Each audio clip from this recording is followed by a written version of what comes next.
and welcome here to TalkFCB, and welcome back to the channel here today, guys, where we do have a full Barça news roundup, starting with reaction to Barca's win over Shakhtar last night and the performance that Fermin Lopez put in. He took the game by storm, but we're also going to be looking ahead to the Clasico on Saturday, with tensions already rising between the two teams, and we are going to have a full update on injuries ahead of that game. It is all coming your way. These are big days for Barca, so let's do it. But I do want to kick off, first of all, guys, by talking about money, because not only did Barca beat Shakhtar Donetsk last night and put themselves in a commanding position in the group stage, but I also want to talk about the financial impact of these Champions League wins, because for every single Champions League group stage win, Barca have pocketed 2.8 million for each one, which means that as of right now, with 9 points out of 9, 3 wins, we have already earned 8.4 million in the group stage.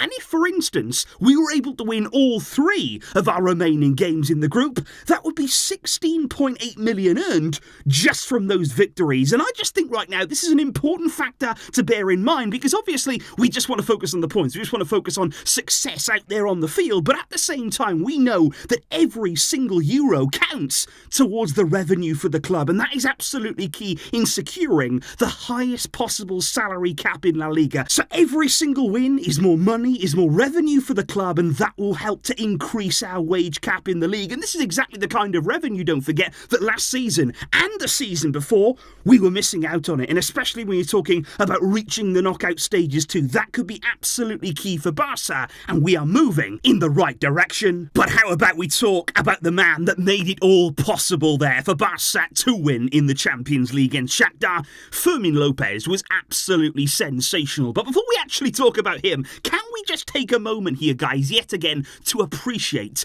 La Masia? Because it feels as though right now, every single game that goes by, there's a different match winner. There's a different superstar performer there that's come up through the academy, and they are grabbing their opportunity. And it's incredible to see right now the players that La Masia is churning out. Such talented, exciting players popping up all over the pitch for Barca, and it is really, really amazing to see. And I'm just so happy with what we saw last night from Fermin Lopez. I thought it was a real breakout performance from there. He sort of announced himself in the Barcelona first team. I'm here, and this is what I can do. And it was such an exciting, enthralling performance from him. And I think ever since we all saw him explode in pre-season with that goal in the Clasico, and don't forget in that game, he followed up immediately after with an assist. It was absolutely brilliant from him. We wanted to see more of Fermin. I think the characteristics that he had, they're quite unique in a way. You know, he's not the typical midfielder that you often see coming through La Masia. He's somebody a bit different, bit of a different profile, but that is what makes him so effective, I feel. The kind of player that he can be, whether that's from the start in a game or even coming off the bench, he can add something new, something dynamic to Xavi's team, and that's really, really important. And I'm looking at his movement yesterday.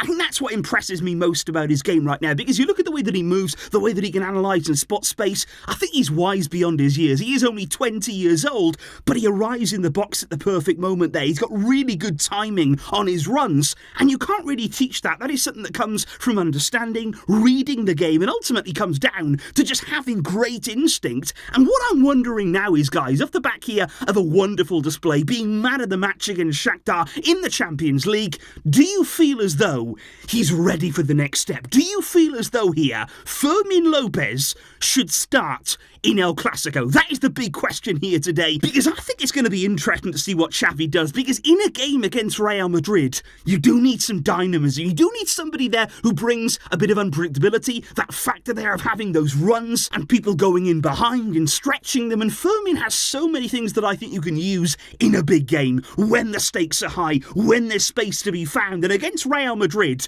would you put him in there? And if you would, who comes out? Who would be the player that makes way for Fermin Lopez to make his mark on El Clasico? Which brings us nicely on to the matter of Saturday's clash against Real Madrid at the Olympic Stadium, where, like I say, the tensions already, they're rising between the two clubs right now, because it has been reported last night that Florentino Pérez will not attend the match there. The Real Madrid president will not be there for the Clasico after a tweet from Barca's spokesperson, Miguel Camps, about Vinicius during Real Madrid's Champions League game against Braga on Tuesday, where he did make comments about Vinicius, and that tweet now has been subsequently deleted. Rafael Yuste also came out after the game last night and apologised publicly on behalf of Camps there towards Vinicius. He said the club apologised and this action will not be repeated, and it is also being said that if Florentino was to come to the game, Camps would actually apologise to him in person, although sports say though that Barca believe right now Florentino Pérez had already decided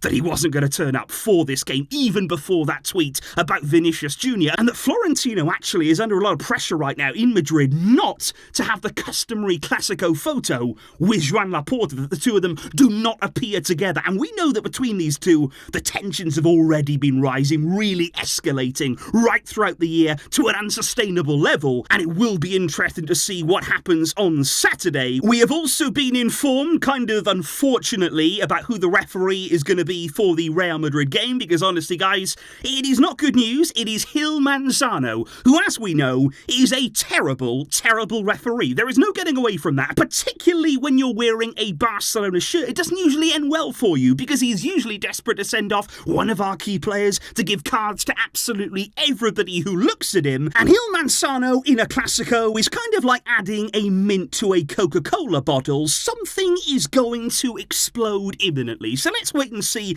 exactly how that works out. But let's move to matters on the pitch of Barca. Let's try and get some good news. Come on, let's see something positive right now. Maybe a boost when it comes to injuries. Can we get players back in time for this game? Well, let's start with João Felix. The really good news on him, because he posted a message immediately to the fans after the game on Instagram. I appreciate that, because we were all sitting around a bit anxious, waiting to see if he was going to be okay. And he said there, I am fine. It was only a knock. I am already preparing for the next game. So fantastic news there that João Felix, he is absolutely fine. He's going to be ready to play in El Clasico, and we're going to need him. We are going to need him at his best in the game against Real Madrid. And then there was today's training session, because we knew that today was going to be key. Players who want to come back, who want to be ready to play Real Madrid, they needed to do something today to really force the issue. And there is some positive news, because Robert Lewandowski and Frenkie de Jong took a little step towards the Clasico. They took part there in the rondos with the rest of the group there. They took part in sort of light training with the rest of the team, so a small part of that session they were involved in. But Rafinha, though, he took a much bigger step today, given that he took part in much more of the full session. He was playing with the team there, and right now Rafinha is by far and away the most advanced player, the player closest to returning in time for the Clasico. And I think where we are right now is down to 3 players, because Pedri, unfortunately, will not make it in time. That is not something that's going to happen this weekend. Rafinha is looking on track to be ready, and Robert Lewandowski and Frenkie de Jong, they're not ruled out at this stage. It is looking still quite difficult. I think Lewandowski is closer than Frenkie de Jong. I wouldn't be surprised if Lewandowski made it. Frenkie de Jong is an outside bet right now, like I say, looking quite tricky on that. But on Rafinha, that is good news, guys, because I think right now anybody, literally anybody that we can get back in this team, adding something, adding an option to Xavi, because obviously if Rafinha is ready for the Clasico, I highly doubt that he's going to start the game. You know, we're not going to throw him immediately back in from the off. I'd be surprised, but it would be nice to have something from the bench, wouldn't it? It'd be nice to have something there if you need it. If you need to change the game, if you got a different look at Real Madrid, having somebody there like Rafinha to use and be available would certainly be a boost to Barca. And I'm just wondering right now, guys, as we move closer to this game, how are you feeling? Obviously last night, getting the win against Shakhtar, coming through that game unscathed, without injuries, that was really important. And now looking at Saturday, how are you feeling going into that Real Madrid game? We're going to be talking about it all tomorrow. Match preview coming your way, everything on the line. It's going to be a big one, and I am excited for fixtures of this magnitude. I will see you then for it all, guys. Please do let me know all of your comments down below, your thoughts on the topics that we've discussed today, and I will see you tomorrow when we are about to get it all underway. Thank you indeed for watching, guys, and for all of your support. But until next time, as always, Visca El Barça.